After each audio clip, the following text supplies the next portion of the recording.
The woman standing at the altar wore black instead of white, and Xavier Montgomery knew right then he had made either the best or worst decision of his life.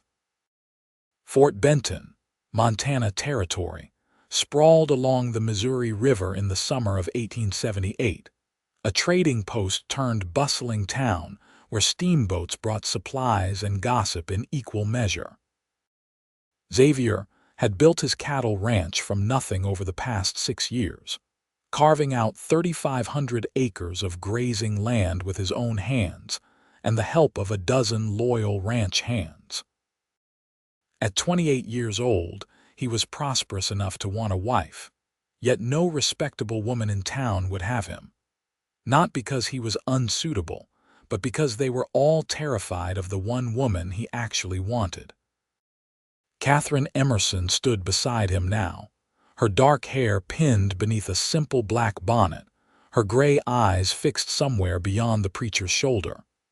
She was 24, tall and lean with the kind of beauty that made men look twice and then quickly look away. Xavier had first seen her 3 months ago at the general store, buying ammunition with calm efficiency while other customers gave her a wide berth.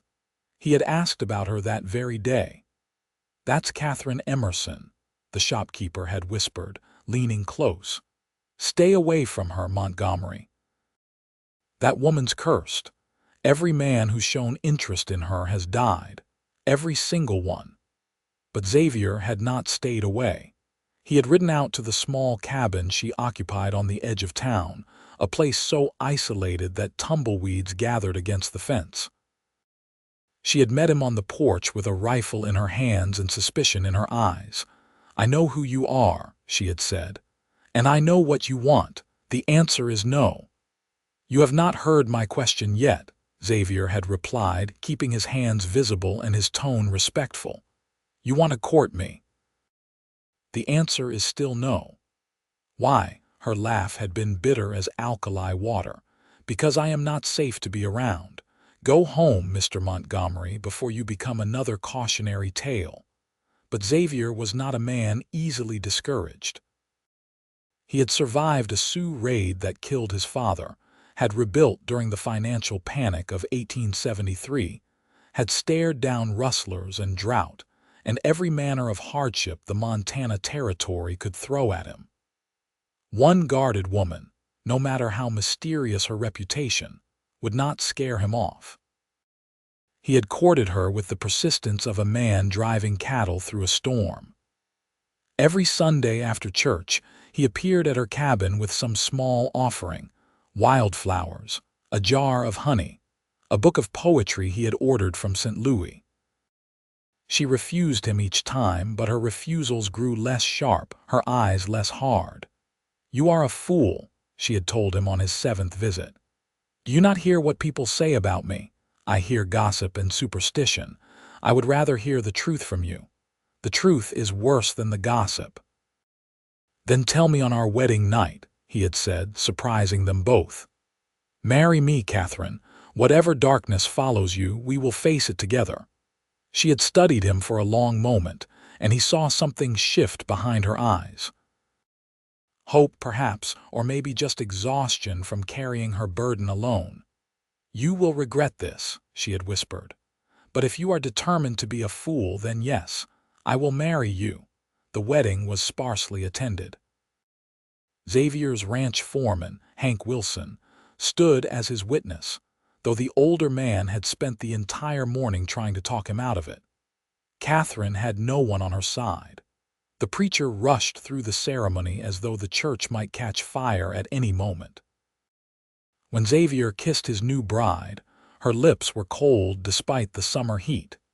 They rode back to the ranch in his wagon, Catherine's few possessions packed in a single trunk. The ranch hands watched their arrival with barely concealed anxiety, and Xavier could hear their whispered conversations following them to the main house. He had built the house himself, a sturdy 2-story structure with glass windows he had shipped from Chicago, and a wide porch where he had imagined sitting with his wife in the evenings. Now Catherine stood in the entrance hall, looking around with unreadable eyes. "It is a good house," she said quietly. "Too good for someone like me." "You are my wife now," Xavier replied, taking her hand. "This is your home, and you deserve every bit of goodness I can give you." She pulled her hand away gently. "Wait until tonight before you say such things." The day passed in awkward formality. Xavier introduced Catherine to the cook, Mrs. Brennan, a stern Irish woman who had worked for him for 3 years. Mrs. Brennan greeted Catherine with barely masked hostility, and Xavier made a mental note to speak with her later. He showed Catherine through the house, pointing out the features he was proud of. The wood stove imported from Pennsylvania, the indoor pump that brought well water to the kitchen, the bedroom upstairs with its view of the distant mountains. Catherine touched nothing, said little, and Xavier began to wonder if he had indeed made a terrible mistake. But when she looked at him, he saw such profound sadness in her eyes that his determination only strengthened. Whatever had marked her, whatever tragedy she carried, he would help her bear it. They ate dinner in the formal dining room, though neither had much appetite. The sun sank toward the horizon, painting the Montana sky in shades of gold and crimson. Xavier watched his wife watch the sunset, and he thought she had never looked more beautiful or more alone. When full darkness fell, Catherine rose from her chair. "It is time," she said. "Time for me to tell you why you should have listened to everyone who warned you away." They climbed the stairs to the bedroom. Xavier lit the oil lamp on the dresser while Catherine stood by the window, her back to him. Her hands trembled as she removed her bonnet and began unpinning her hair. "Before I tell you," she said, her voice barely above a whisper, "I need you to promise me something. Promise me that no matter what you hear, you will let me finish the entire story. Do not interrupt, do not speak, do not make any judgments until I am done. Can you promise that?" "I promise," Xavier said, sitting on the edge of the bed. Catherine's hair fell in dark waves past her shoulders. She turned to face him, and in the lamplight he could see tears on her cheeks. "My name is Catherine Emerson, but I was born Catherine Ellsworth in Kansas. I was the youngest of 4 children, and we lived on a small farm near Abilene. When I was 14 years old, a man came to our farm looking for work. His name was Jack Mercer, and my father hired him on the spot. Jack was handsome and charming, and he paid special attention to me. I was young and foolish and flattered by his interest." Xavier kept his promise and stayed silent, though something cold began to form in his stomach. After 2 months, Jack asked my father for permission to court me. My father said I was too young, that Jack should wait until I was at least 16. Jack smiled and said he understood. That night, he murdered my entire family. Xavier's hands clenched into fists, but he did not speak. He killed my father first, then my mother when she screamed. My 2 brothers tried to fight him, but they were only boys, 12 and 10 years old. He shot them both. He would have killed me too, but I ran. I ran through the wheat fields in my nightgown, ran until I collapsed in a ditch 3 miles from home. A traveling preacher found me the next morning, half mad with grief and terror. Catherine wrapped her arms around herself, shivering despite the warm night. Jack was caught 2 days later. They hanged him in Abilene, and I was there to watch. I wanted to see him die. I needed to see him die. But as they put the noose around his neck, he looked right at me. He smiled and he said, "You are mine, Catherine Ellsworth. In this life or the next, you will always be mine, and any man who tries to take you from me will pay the price." She paused, drawing a shuddering breath. They were just words, the ravings of a madman. That is what everyone said. But then things started happening. The preacher who found me, who had been taking care of me, he died a week later. His horse threw him, broke his neck. The sheriff who arrested Jack, he died in his sleep 3 months after the hanging. Heart gave out, they said, though he was only 35 years old and healthy as an ox. Xavier's throat was dry, but he kept his promise to remain silent. I was sent to live with my aunt and uncle in Missouri. They were kind people, good people. My uncle owned a dry goods store and they gave me a home, tried to help me heal. After a year, I started to feel almost normal again.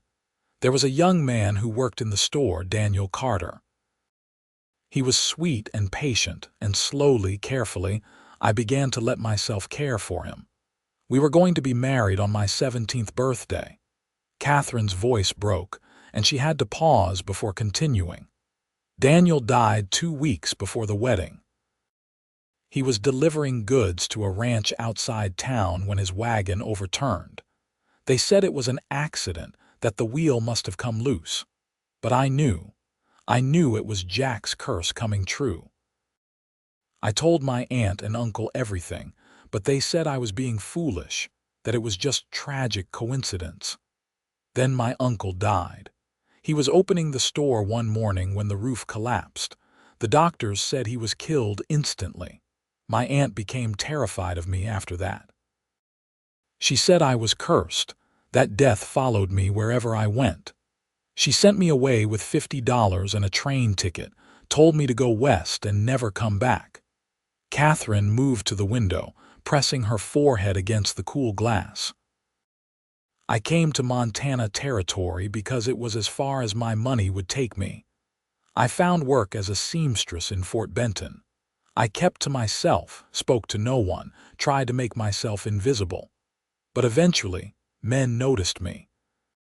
3 of them, over the course of 4 years, tried to court me despite my warnings. All 3 are dead now. She turned back to Xavier, her face pale as bone. The first was a clerk at the land office. He brought me flowers every day for a month. I refused him every time, told him to stay away, but he would not listen. He drowned in the Missouri River trying to save a child who had fallen in. The second was a cowboy from the Double R Ranch. He was persistent, said he did not believe in curses. He died when a bull gored him during a roundup. The third was a banker's son, barely 20 years old. He died of fever last winter, delirious until the end. As he died, he kept saying he saw a man standing at the foot of his bed, a man with a rope around his neck and a terrible smile. Catherine wiped her tears away with shaking hands.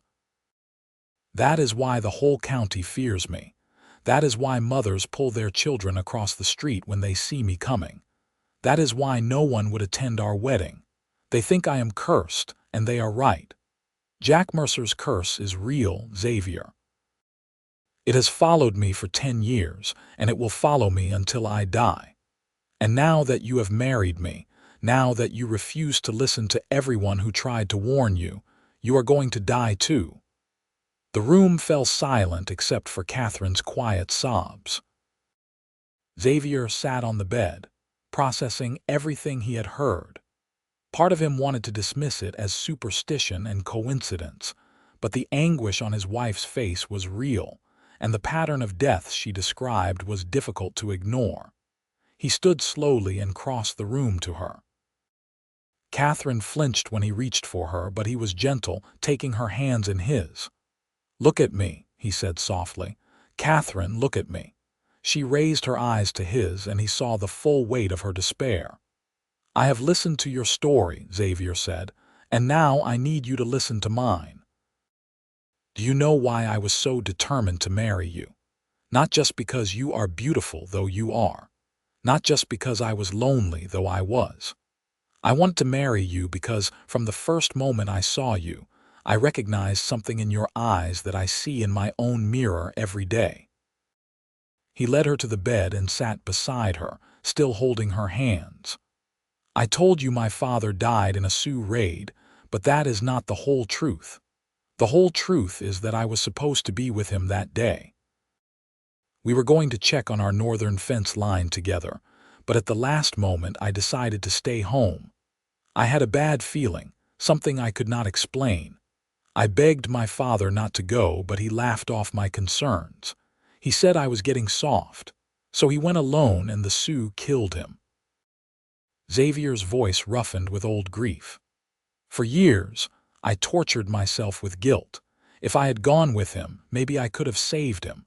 Or maybe we would have both died, but at least I would not have to live with the knowledge that my cowardice cost him his life. I let that guilt poison me. I worked myself to exhaustion, took dangerous risks, punished myself in 100 small ways. It was not until 2 years ago that I finally understood something important." He tilted Catherine's face up, so she was looking directly at him. "I understood that I could not live in fear of what might happen. I could not let tragedy define the rest of my life. Your story is different from mine, but the principle is the same. You have let Jack Mercer's final words control you for 10 years.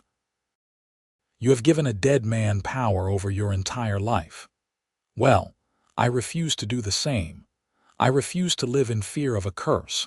I refuse to believe that our love, our marriage, is doomed just because some evil man said hateful words before he died." "But the deaths," Catherine whispered. "How do you explain all those deaths?" "I cannot explain them," Xavier admitted. "Maybe they were coincidences. Maybe there is something more to it. But even if there is a curse, even if Jack Mercer somehow has the power to reach beyond the grave, I believe that love is stronger than hate. I believe that the life we build together can overcome the darkness of the past. I believe in you, Catherine, in us." Fresh tears spilled down Catherine's cheeks, but these were different. "How can you be so certain? How can you have such faith?" "Because I love you," Xavier said simply. "I have loved you since that first day at the general store. I love your strength and your courage. Do you have any idea how brave you are? You have survived horrors that would have broken most people.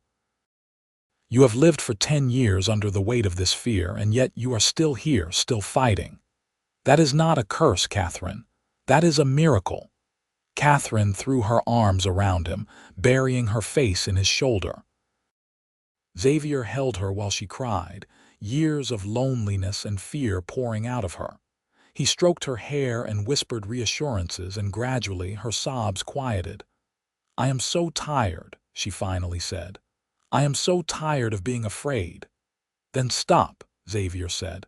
"Right here, right now with me. Stop being afraid. We are married, Catherine. We are husband and wife. Whatever comes, we face it together. That was my vow to you, and I mean to keep it." She pulled back to look at him, and for the first time since he had met her, Xavier saw hope in her eyes. "What if something happens to you? What if the curse is real and you die because of me? Then I die knowing I spent my time on earth loving you, and I will count that as a life well lived," Xavier said. "But I do not plan on dying anytime soon. I am stubborn, in case you have not noticed, and I am an excellent shot. If Jack Mercer's ghost comes for me, I will shoot him again."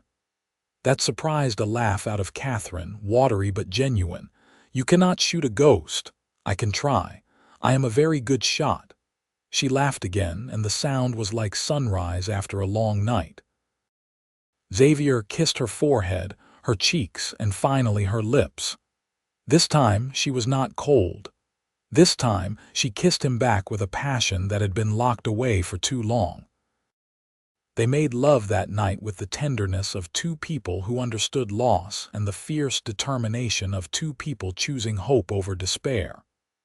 Afterward, Catherine lay in Xavier's arms, tracing patterns on his chest with her fingertips.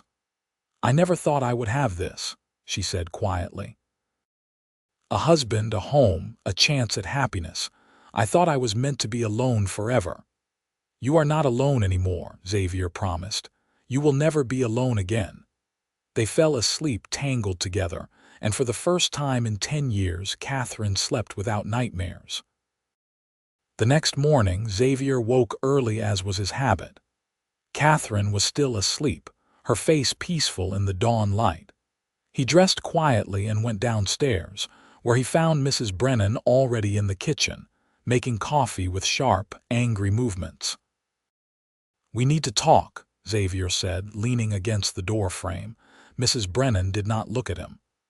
"I know what you are going to say, and I do not want to hear it. You are going to hear it anyway. Catherine is my wife, and you will treat her with respect. No more hostile looks, no more cold shoulders. If you cannot manage that, then you can collect your final wages and leave today." The cook finally turned to face him, her expression troubled. "Mr. Montgomery, you are a good man, but you have made a terrible mistake. That woman is cursed. Everyone in Fort Benton knows it. Every man who has shown interest in her has died. Now you have gone and married her. You have signed your own death warrant." "What I have done is my business," Xavier said firmly. "Catherine has been through more tragedy than anyone should have to bear, and the last thing she needs is to be treated like a pariah in her own home. I am giving you a choice, Mrs. Brennan. Stay and treat my wife with kindness, or leave. What will it be, Mrs.?" Brennan pressed her lips together, considering. Finally, she sighed. "I will stay. But I will be praying for you every night, Mr. Montgomery, praying that you survive whatever darkness that woman has brought into this house. Catherine did not bring darkness. She fled from it." "There is a difference." Before Mrs. Brennan could respond, they heard footsteps on the stairs. Catherine appeared in the kitchen doorway, dressed in a simple calico dress, her hair braided down her back. She stopped when she saw them, clearly sensing the tension. "Good morning," she said carefully. "I hope I am not interrupting." "Not at all," Xavier said, going to her side and taking her hand. "Mrs. Brennan was just about to make us breakfast. Isn't not that right, Mrs. Brennan?" The cook nodded stiffly. "Eggs and bacon, coffee." "That would be lovely, thank you," Catherine said quietly. They ate breakfast together at the kitchen table, and though the atmosphere was strained, it was a start. After the meal, Xavier had to attend to ranch business. He showed Catherine around the property, introducing her to the ranch hands with a mixture of pride and protectiveness. The men were polite but wary, and Xavier could see the fear in their eyes when they looked at his wife. Hank Wilson, the foreman, pulled Xavier aside when Catherine walked over to admire the horses in the corral. "Boss, can I speak plainly? You always do. The men are spooked. Half of them wanted to quit when they heard you were marrying the Emerson woman. I talked them into staying, but they are nervous. Real nervous." "Then they are fools," Xavier said flatly. "Catherine is not dangerous. She is the victim of tragedy and superstition, nothing more." "Maybe so, but superstition or not, people are dead. You cannot deny that." "I am not denying anything, but I will not let fear rule my life, and I will not allow anyone on this ranch to treat my wife poorly. Make sure the men understand that. Anyone who has a problem with Catherine can draw their wages and ride out." Hank looked at him for a long moment. "You really love her, do not you?" "I do." "Then I hope you are right about this, boss, for both your sakes. The first weeks of marriage were an adjustment for them both.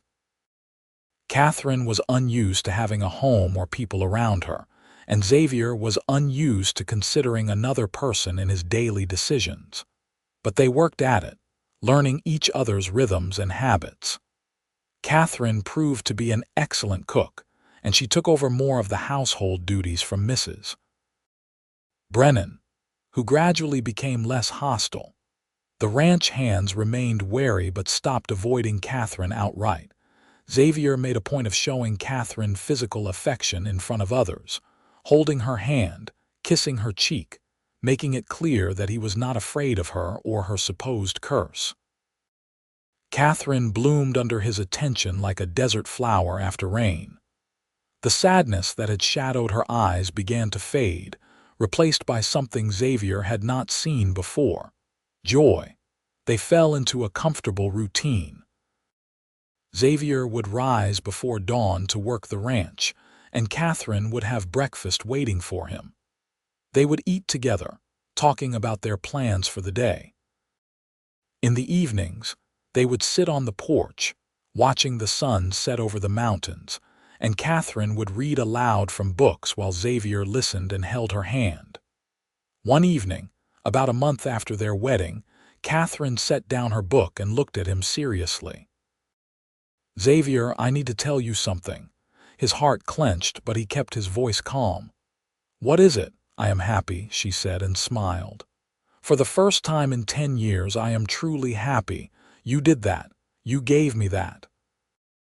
Even if everything ends tomorrow, even if the worst happens, I want you to know that you have already given me more than I ever dreamed I could have." Xavier pulled her into his lap, holding her close. "Nothing is going to end tomorrow or any other day. We have years ahead of us, Catherine. Decades. We are going to grow old together on this ranch, surrounded by children and grandchildren. That is my promise to you." "Children," Catherine whispered. "I never let myself think about having children. It seemed too dangerous, too hopeful." "We can hope now," Xavier said. "We can hope for everything." That night, they made love with a new urgency, as though by joining their bodies they could create a future strong enough to overcome the past. Catherine cried out his name as she fell over the edge of pleasure, and Xavier followed her, spilling himself inside her with the prayer that they were making a new life. But their peace was not to last. 2 weeks later, while Xavier was in town purchasing supplies, he overheard a conversation at the general store that made his blood run cold.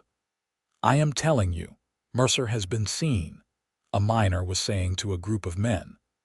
"My cousin swears he saw him just outside Bannack." Same description: tall, dark hair, scar on his left cheek. "Mercer has been dead for 10 years, the shopkeeper said skeptically.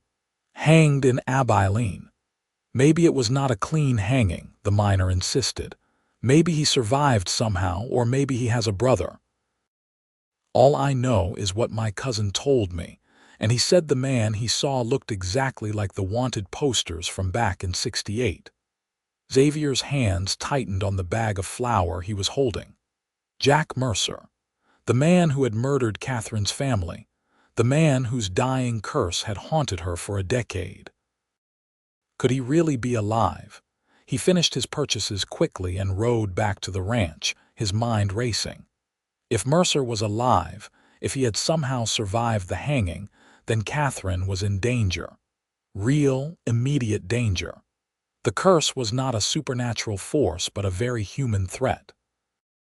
When he arrived home, Catherine was in the garden, tending to the vegetables she had planted.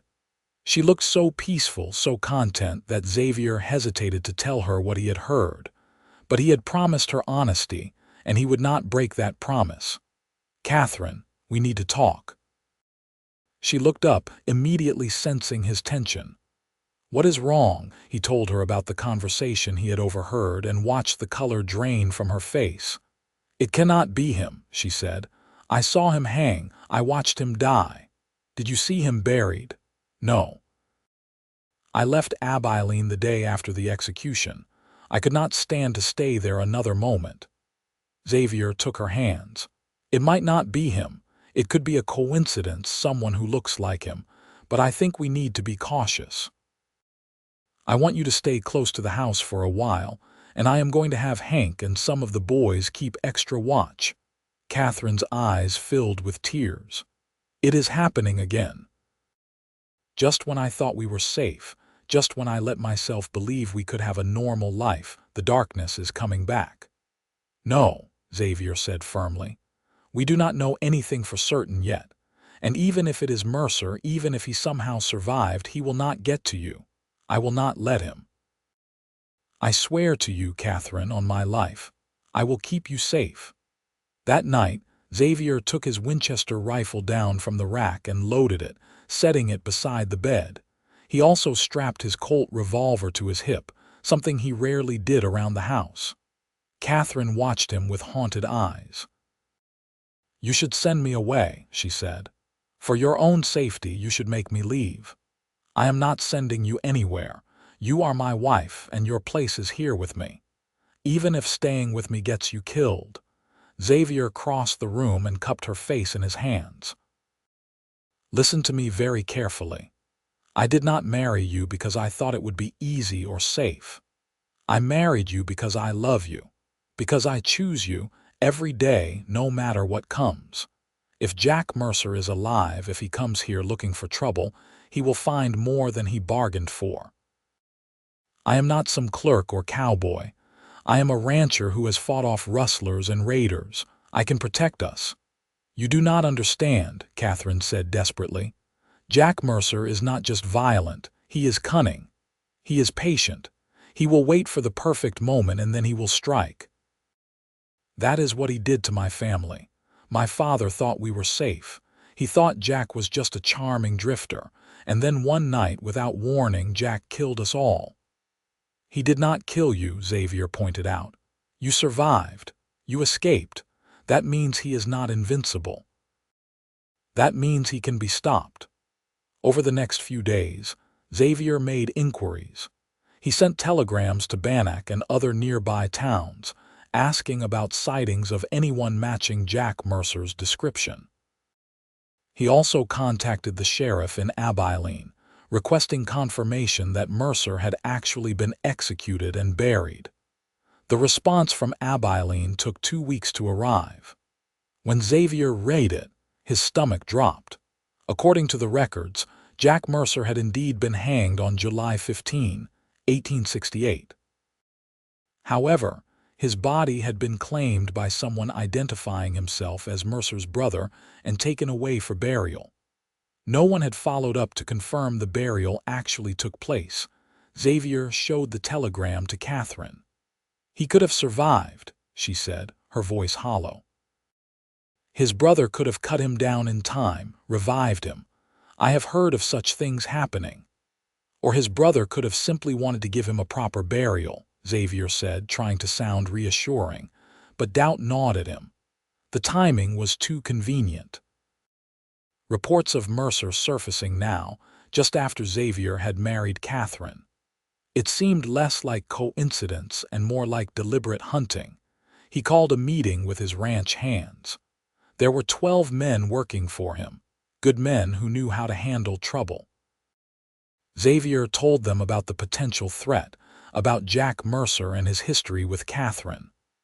I need all of you to be vigilant, he said. Watch for strangers on the property. Anyone you do not recognize, I want to know about it immediately. We are going to set up a rotation for night watch. 2 men at all times, armed, patrolling the property. Hank Wilson spoke up. Boss, with all due respect, if this Mercer fellow is half as dangerous as you say, maybe the lady would be safer in town. The sheriff could protect her. The sheriff has 2 deputies and a town full of people to worry about, Xavier said. Catherine is safer here where we can control the perimeter and watch the approaches. Besides, she is my wife.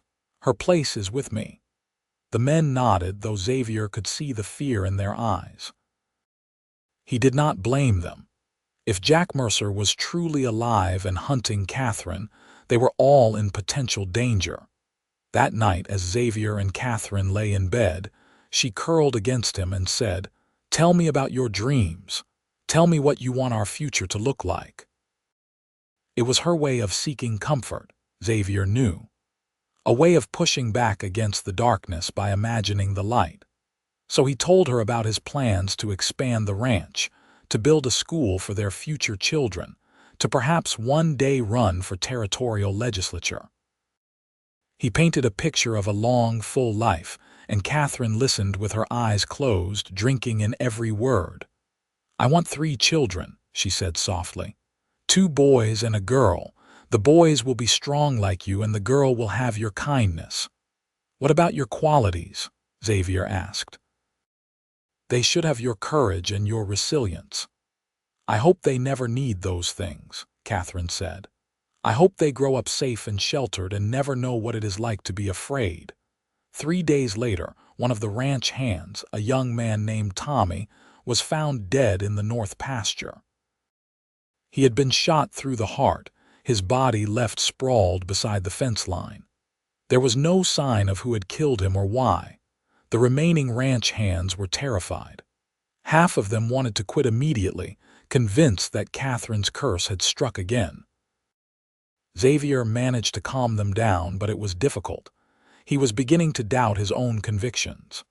Tommy's death was too precise, too deliberate to be an accident.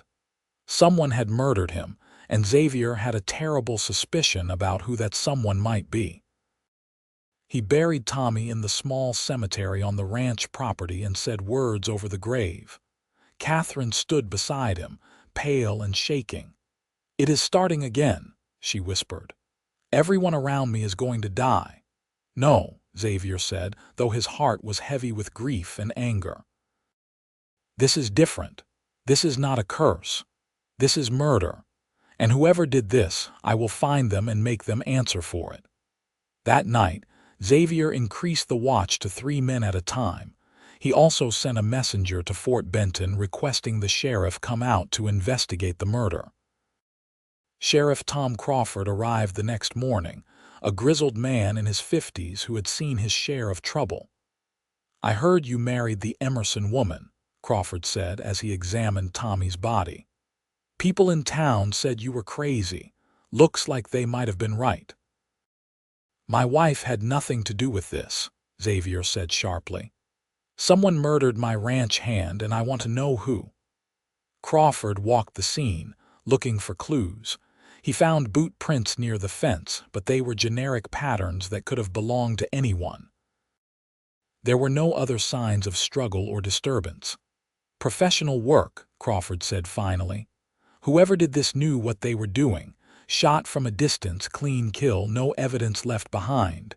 "Could it have been Jack Mercer?" Xavier asked. Crawford's eyes sharpened. "Mercer?" "The man who killed the Ellsworth family back in Kansas." "The same. I have reason to believe he might still be alive and targeting my wife." The sheriff considered this. "That would be a hell of a thing if true, but Mercer was hanged 10 years ago. I find it hard to believe he could have survived and stayed hidden all this time." "His body was never properly buried or confirmed dead," Xavier said, "and there have been sightings of someone matching his description." Crawford rubbed his jaw thoughtfully. "I will send some telegrams, make some inquiries. In the meantime, keep your men on high alert. If there is a killer targeting your ranch, they might strike again." The sheriff left, but his words brought little comfort. Xavier posted guards around the house itself now, not just the property. He would not let Catherine out of his sight if he could help it.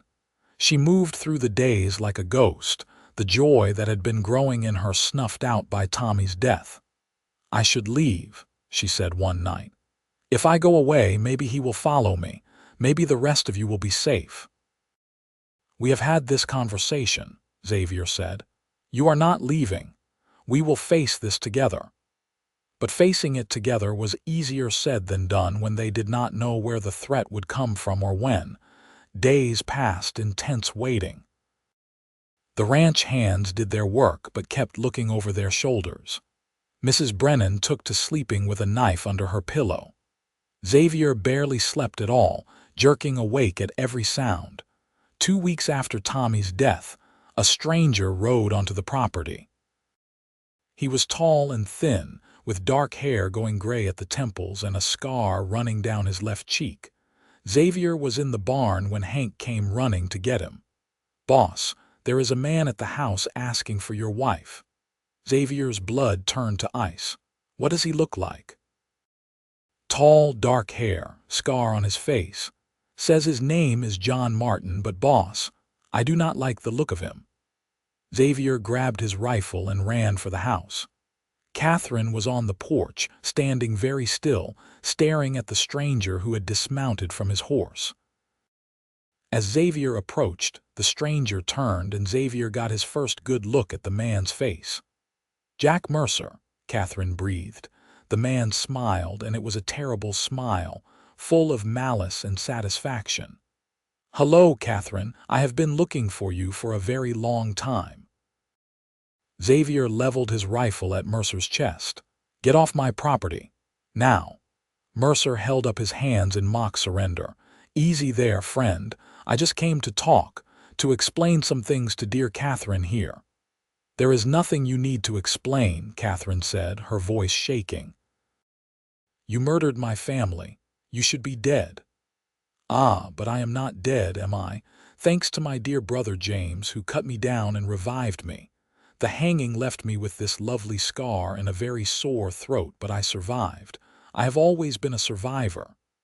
Xavier cocked the rifle. "I will give you to the count of 3 to get on your horse and ride out. If you are still here after that, I will shoot you where you stand." "You might want to hear me out first," Mercer said calmly. "You see, I have not been idle these past 10 years. I have been watching Catherine. Watching every man who tried to get close to her. And I made sure every one of them paid the price, just like I promised." "You killed them," Catherine said. "The preacher, the sheriff, Daniel, my uncle, all of them. It was you." "Every single one," Mercer confirmed, looking pleased with himself. "Some were easier than others. The preacher's horse was simple to spook. The sheriff's heart medication was easy to poison. Your precious Daniel's wagon wheel was not difficult to loosen. Your uncle's roof was already weak. I just gave it a little help. As for the others here in Montana, well, they were almost too easy. Men are so predictable when they think they are in love." Rage filled Xavier so completely that his vision went red. This man, this monster, had tortured Catherine for 10 years. Had murdered innocent people and let Catherine believe she was cursed. "One," Xavier said. "Wait," Mercer said. "Before you do something you will regret, let me make you an offer.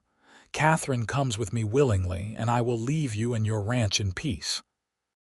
She and I have unfinished business, you see. She was meant to be mine, and I intend to collect what is owed to me." "Two," Xavier said. Catherine stepped forward. "Xavier, do not shoot him, not yet, not like this." Xavier looked at her, confused. Catherine's face was pale but composed. She was looking at Mercer with an expression Xavier could not quite read. "You have haunted me for 10 years, Catherine said to Mercer. 10 years of fear and loneliness.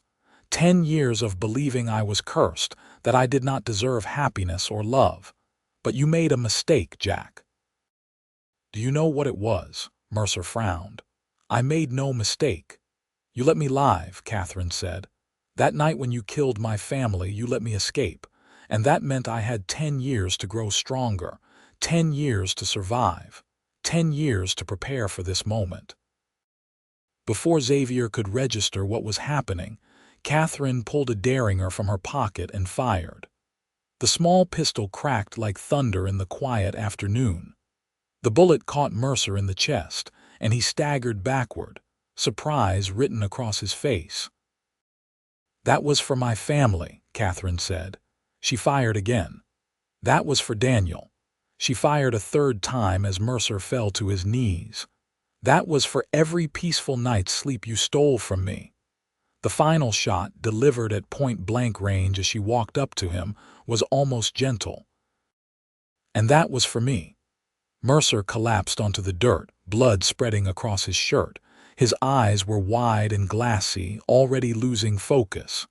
Catherine stood over him, the empty derringer still in her hand, and watched him die. Xavier lowered his rifle and went to her. "Catherine." She looked at him, and her eyes were clear.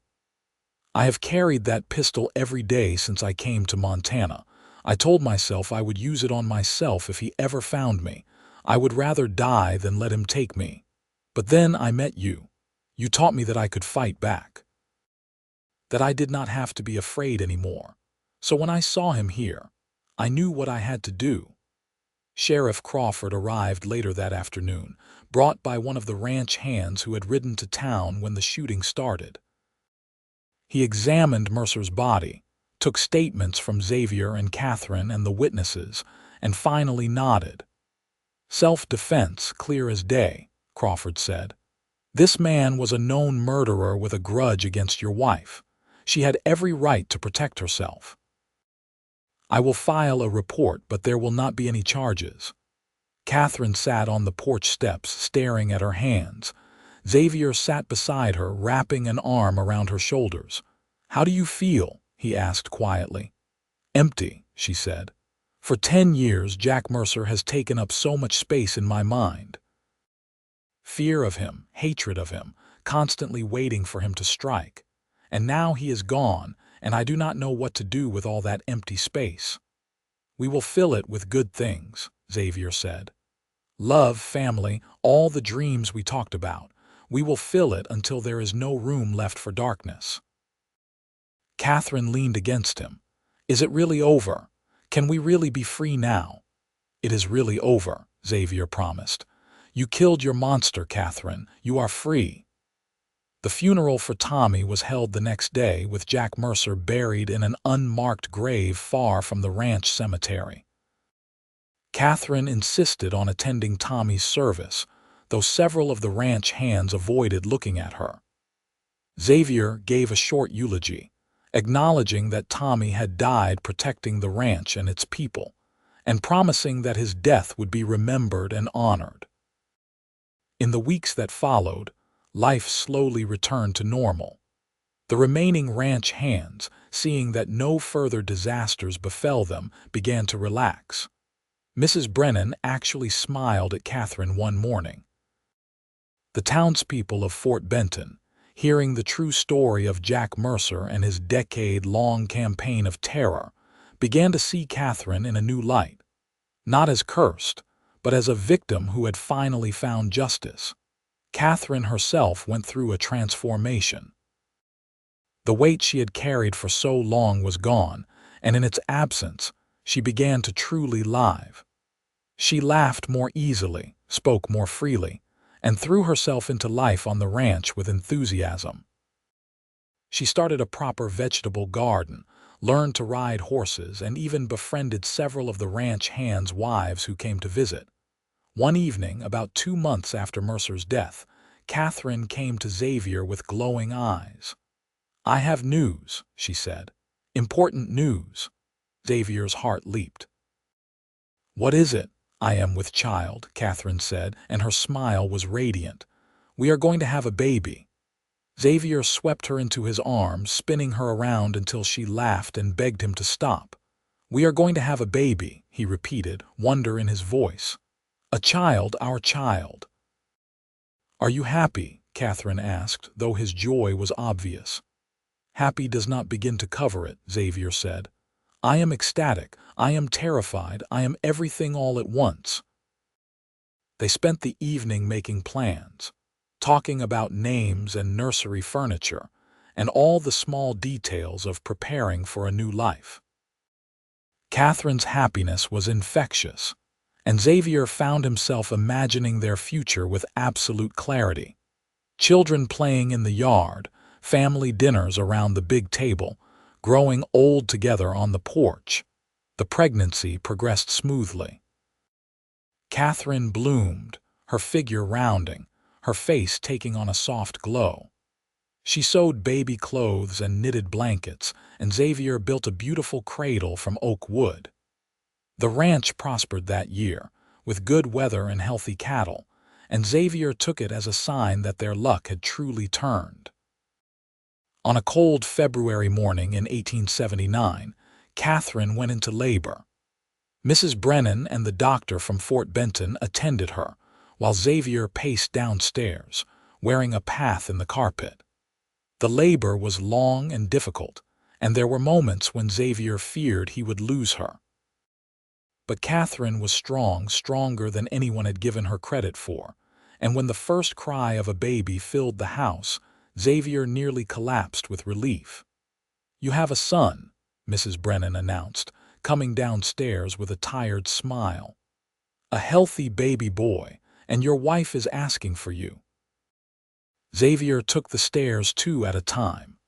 Catherine was propped up in bed, pale and exhausted but glowing with joy. In her arms was a tiny bundle wrapped in one of her hand-knitted blankets.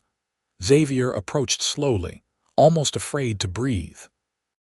"Meet your son," Catherine said softly, holding the baby out to him. Xavier took the infant carefully, cradling the small, warm weight against his chest. The baby had a shock of dark hair and a red, wrinkled face. As Xavier watched, the baby opened his eyes and Xavier felt his heart expand in a way he had not known was possible. "He is perfect," Xavier whispered. "Absolutely perfect. What should we name him?" "I thought we might name him Thomas," Catherine said. "After Tommy, the young man who died trying to protect us." Xavier nodded, his throat tight with emotion. Thomas Montgomery, Tommy for short. He would have liked that. Baby Thomas thrived from his first day. He was a good baby, sleeping well and eating heartily, and both Xavier and Catherine doted on him. The ranch hands took turns peeking in at the baby, and even the gruffest among them melted when Thomas wrapped his tiny fingers around theirs. Catherine proved to be a natural mother, patient and loving and fiercely protective. Xavier loved watching her with their son, loved seeing the peace in her face as she nursed him or sang him lullabies. This was what he had wanted for her, a life free from fear, filled with love and family. When Thomas was 6 months old, Catherine became pregnant again. This time, Xavier was less terrified and more simply excited. They had proven they could do this, could build a family and a life together. Their second child, a daughter they named Rose, was born in the spring of 1880. She had her mother's gray eyes and her father's stubborn chin, and she ruled the household from her first breath. Thomas, now a toddler, was fascinated by his baby sister and insisted on helping with everything, from fetching diapers to singing her songs. The years passed in a blur of happiness. Xavier expanded the ranch, buying additional land and building new barns.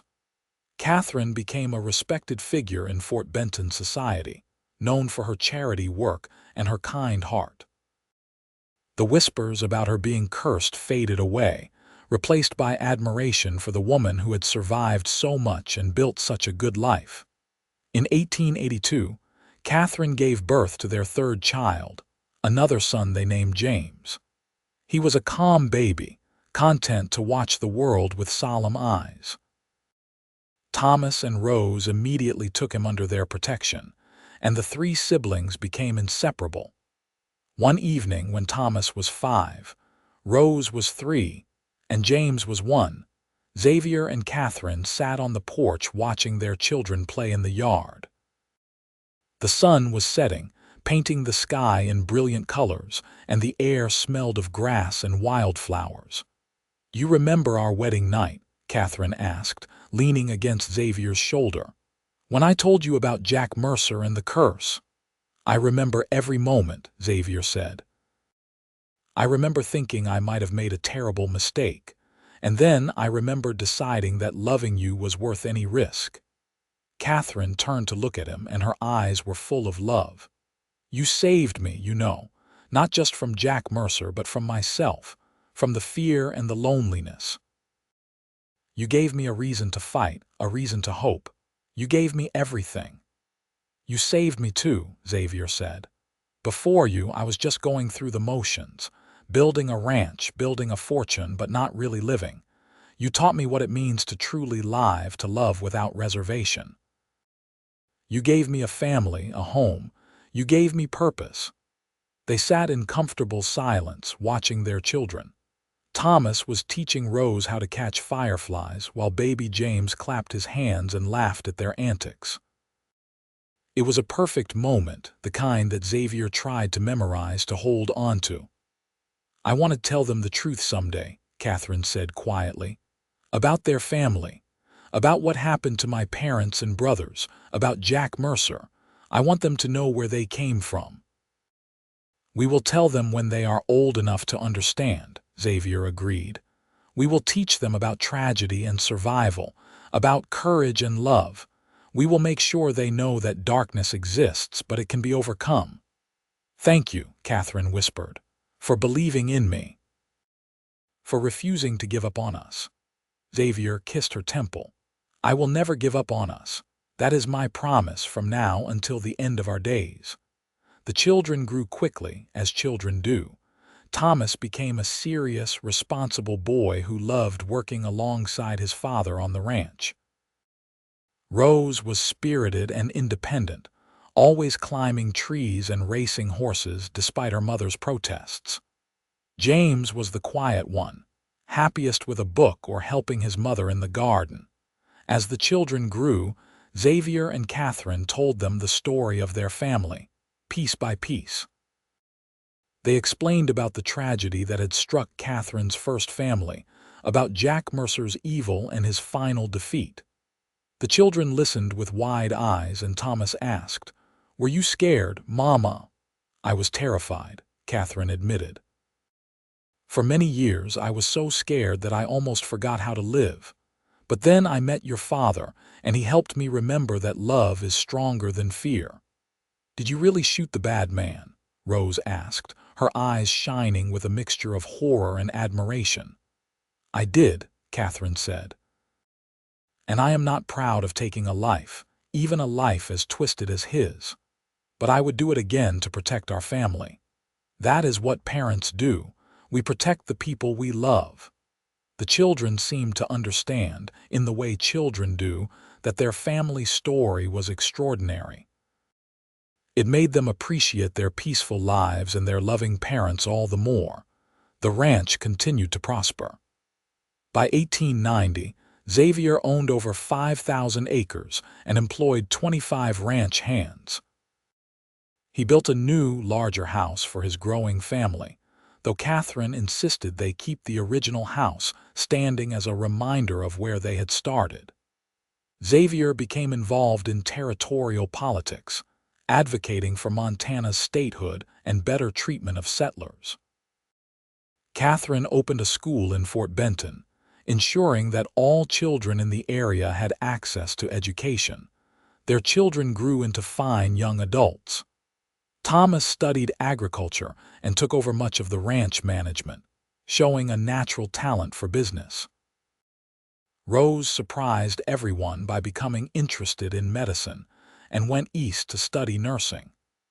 James developed a gift for words and became a writer, documenting the history of Montana Territory and the stories of its people. As Xavier and Catherine grew older, they remained deeply in love. They still sat on the porch in the evenings, though now they were often surrounded by grandchildren. Thomas had married a rancher's daughter and given them 2 grandsons. Rose had returned from the East with a doctor husband and a baby girl. James had married a teacher and they had twin boys.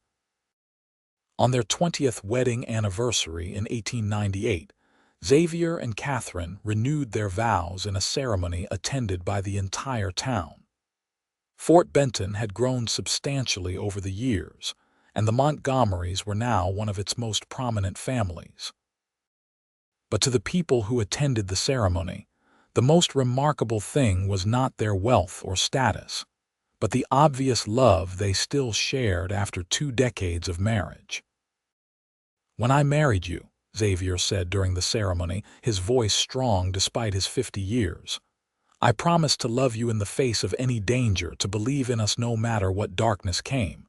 It has been the easiest promise I have ever kept. You are my heart, Catherine, my home, my everything." Catherine, her dark hair now threaded with silver but her eyes as bright as ever, replied, "You saw me when I was invisible. You loved me when I believed I was unlovable. You gave me a life I never dreamed possible. Every day with you has been a gift, and I thank God for the stubborn, foolish rancher who refused to be scared away." The crowd laughed and applauded, and Xavier kissed his wife to cheers and catcalls from their children and grandchildren. As the years continued to pass, Xavier and Catherine watched their legacy grow. The ranch passed to Thomas, who ran it with the same dedication his father had shown.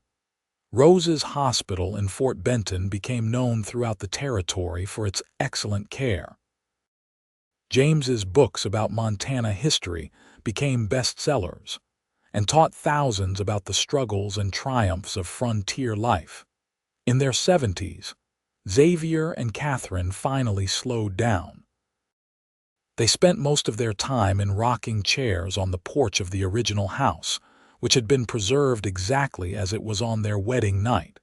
They watched the sunset every evening, holding hands and talking about their life together.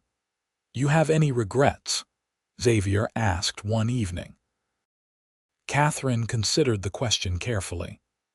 "I regret the years I spent in fear before I met you. I regret the innocent people Jack Mercer killed, but I do not regret a single moment of our life together. Not one. Not even when I showed up at your cabin for the 7th time with more wildflowers," Catherine laughed. "Especially not that. Your stubbornness saved my life." "Our stubbornness," Xavier corrected. "You could have sent me away permanently, but you did not. You chose to take a chance on hope." "That took more courage than anything I did." They sat in comfortable silence, watching their great-grandchildren play in the yard. There were 7 of them now, ranging from 2 to 12 years old, and their laughter filled the air. "We did good, did not we?" Catherine said softly.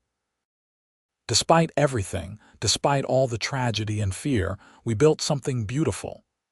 "We built something extraordinary," Xavier agreed. "A family, a legacy, a love story for the ages." Xavier Montgomery passed away peacefully in his sleep at the age of 82 in the spring of 1906. Catherine was holding his hand when he went, and his last words were, "I love you. I will always love you." Catherine lived for 3 more years, surrounded by children and grandchildren who adored her. She spent her final years writing her memoirs, determined that future generations would know the true story of her life. She wrote about the tragedy of her first family, about Jack Mercer's reign of terror, about Xavier's unwavering love and courage. She wrote about building a life from ashes, about choosing hope over fear, about the power of love to overcome even the darkest evil. She passed away in the autumn of 1909, at the age of 75, in the bed she had shared with Xavier for 30 years. Her children and grandchildren were with her, and her last words were, "Tell your father I am coming. Tell him I am ready to be with him again." Catherine Montgomery was buried beside her husband on a hill overlooking the ranch they had built together. The entire town of Fort Benton turned out for the funeral, and the procession was a mile long.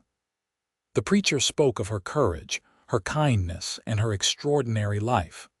But it was Thomas, now in his 50s, who gave the most moving eulogy. "My mother taught us that tragedy does not have to define us," he said, his voice thick with emotion. "She showed us that love is stronger than fear, that hope can survive even in the darkest night.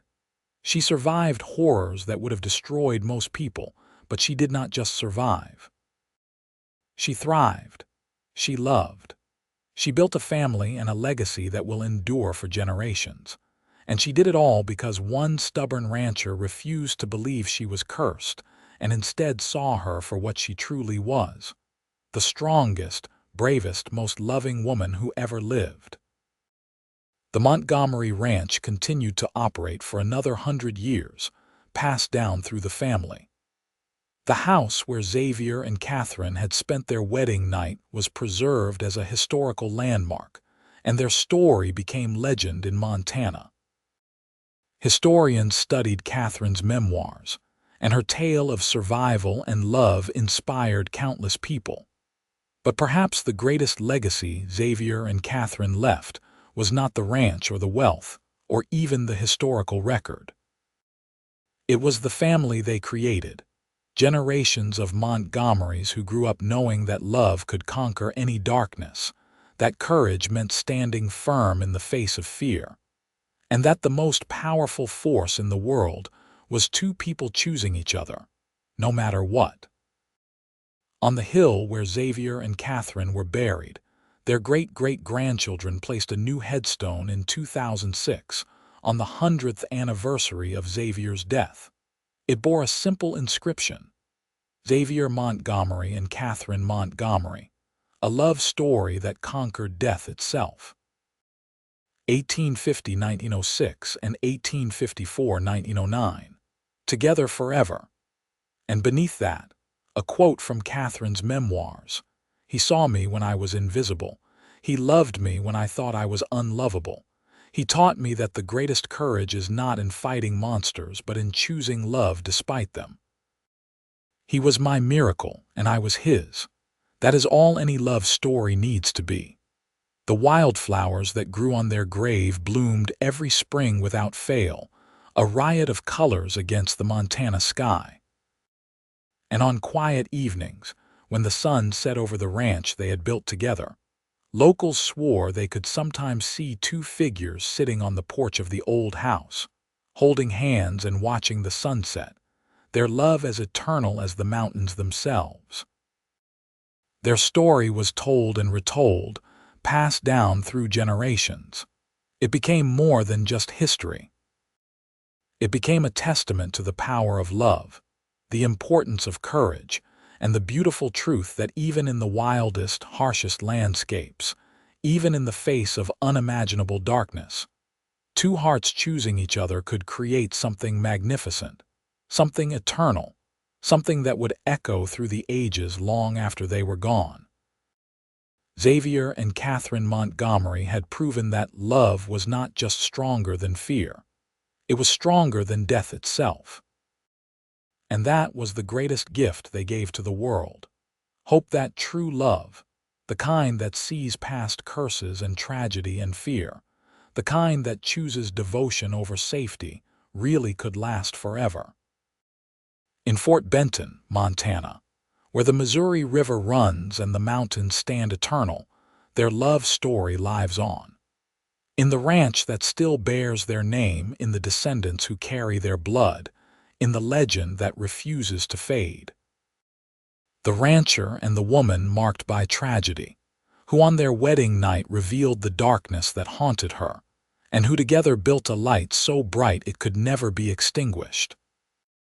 And if you listen carefully on a Montana evening when the wind whispers through the grass and the stars begin to appear, you might hear their voices, still talking, still laughing, still deeply, eternally in love.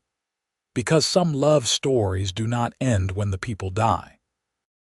Some love stories become immortal, written not in stone but in the very fabric of the land itself, a reminder to everyone who hears it that love, true love, can overcome anything. That is the legacy of Xavier and Catherine Montgomery. That is their gift to the world.